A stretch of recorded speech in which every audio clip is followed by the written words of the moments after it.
The United Nations calls it the shadow pandemic. Over the last 2 years, cases of domestic violence rose to concerning levels across the world.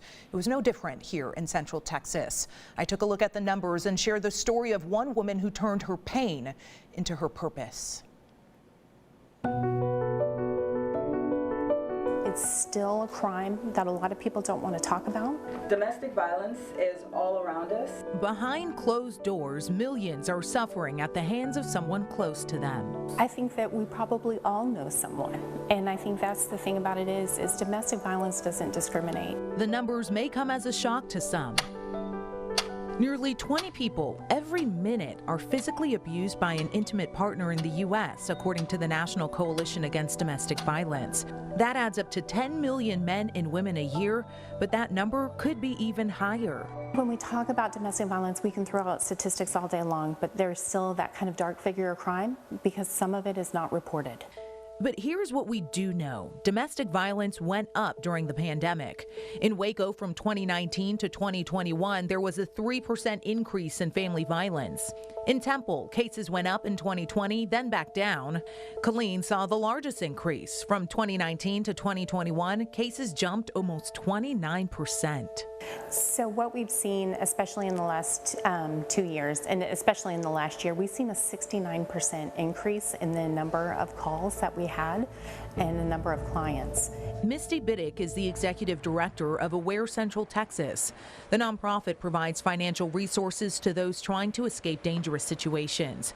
Resources Carrie Ann Zamore Bird wished she knew about when she tried to leave an abusive relationship. In hindsight, I see red flags from the onset of the relationship looking back.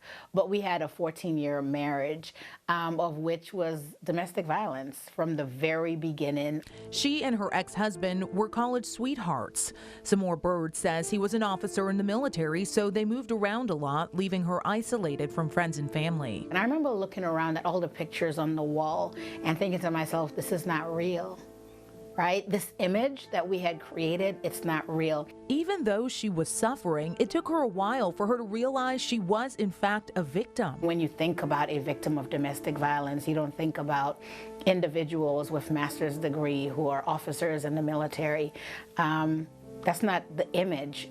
Zamore Bird says the final straw was when her ex-husband struck her then 9-year-old son, who tried to break up their fight. And so where I didn't love myself enough to leave, I loved my child enough to say no more. The fight left her with injuries all over. I had bruises on my face. I had bruises to my mouth, to my cheek, to my rib cage. When she was finally ready to leave, she didn't know who to call locally. She had just moved to the Fort Hood area.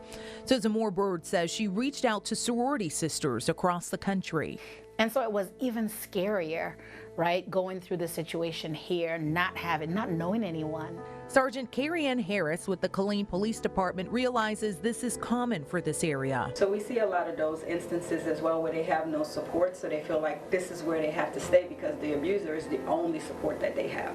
If things are going to get better, victim advocates say we need to be vocal. Domestic violence has always thrived in silence. We have to discuss what healthy relationships look like.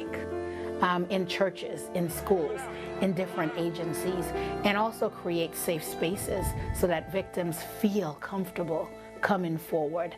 Zamore Bird wears many hats as a licensed clinical social worker and the director of field social work at UMHB. She spends most of her time preparing the next generation of social workers, often sharing her own personal experience. I think my quest now, even with my students here, is to be real so that others can heal.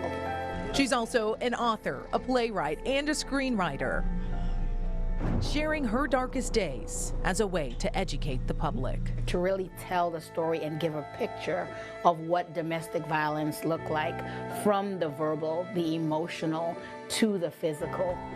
She says she wants people to know they are not alone and that help is always available. Now, there are so many resources available for those going through domestic abuse. We have a list of organizations in the Central Texas area that will walk you through the process of leaving. Advocates will accompany you to the police if you want, explain how the legal system works, and help you secure safe housing. You can find all that information and more on our website. And Jasmine, the thing that struck me the most when I was talking to Carrie Ann, she said, there's an unfair question that is always asked in domestic abuse situations. Why don't you leave? And she says, that's not fair. Turn the question around. Ask the abuser, why do you abuse? That is good. I have known Carrie Ann Zamora Bird for, many years, and I don't think I knew her story until, you just told it. But very brave woman. I definitely agree with her. We always ask the victim questions, And there's always more to the story, right? You love this person. This is your person, or you thought was your person. You may have kids together. They may be the person who brings in all the money and you don't have money to leave.